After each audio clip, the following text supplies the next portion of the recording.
अमिताभ बच्चन থেকে শাহরুখ খান, মাধুরী দীক্ষিত থেকে দীপিকা পাডুকোন, মহেন্দ্র সিংহ ধোনি থেকে ব্রেট লি। বিজ্ঞাপনে দুনিয়ার কড়া টক্করে এখন পিছিয়ে নেই কেউই। হবে নাই বা কেন, কোটি কোটি টাকার হাতছানি রয়েছে যে, তবে এজন্য বিড়ম্বনাতেও পড়তে হয়েছে তাদের। যার সাম্প্রতিকতম উদাহরণ ম্যাগি।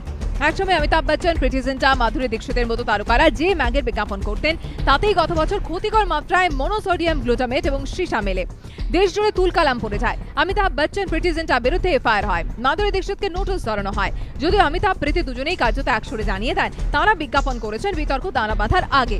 অমিতাভ বচ্চনের অবশ্য এর আগেও বিজ্ঞাপন ঘিরে বিতর্ক হয়েছে। কয়েক বছর আগে উত্তরপ্রদেশের বিজ্ঞাপনে অমিতাভ বচ্চনকে বলতে শোনা যায়, উত্তর প্রদেশ में दम है क्योंकि जुर्म यहाँ कम है। এরপর রীতিমতো সাংবাদিক বৈঠক করে বিভিন্ন রাজনৈতিক দলগুলি জানতে চেয়েছিল উত্তরপ্রদেশের কোন অংশে অপরাধ কম, দেখিয়ে দিন বিগ বি।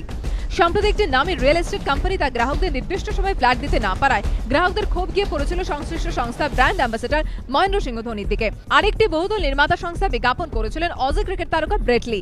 পরে সেই সংস্থার বিরুদ্ধে ভারতীয় আমানতকারীদের কোটি কোটি টাকা তছরূপের অভিযোগ উঠেছিল। অস্বস্তিতে পড়েছিলেন লি। একটি ফেয়ারনেস ক্রিমের বিজ্ঞাপন করতেন শাহরুখ খান। দিল্লির এক ব্যক্তি আদালতে অভিযোগ করেছিলেন যে তিনিও এই ক্রিম ব্যবহার করলেও কোনো লাভ হয়নি। এরপর আদালত সংশ্লিষ্ট ব্যক্তিকে 15 লক্ষ টাকা ক্ষতিপূরণ দেওয়ার নির্দেশ দেয়। বিজ্ঞাপনটিও প্রত্যাহার করতে বলে। অসাধু বিজ্ঞাপন বন্ধ করতে চীনে আইন প্রণয়ন করে বলা হয়েছে, কোনো পণ্যে বিজ্ঞাপন করার আগে সংশ্লিষ্ট তারকাকে ওই পণ্য ব্যবহার করে দেখতে হবে, তারপর তিনি বিজ্ঞাপন করবেন। ভারতেও কি এমনটা হবে? কোন সংস্থা যাতে মেটেকে লম্বা কিংবা কালোকে রাতারাতি ফর্সা করে দেওয়ার বিজ্ঞাপন না দেয়, তার জন্য কি সরকার আদৌ করা হবে?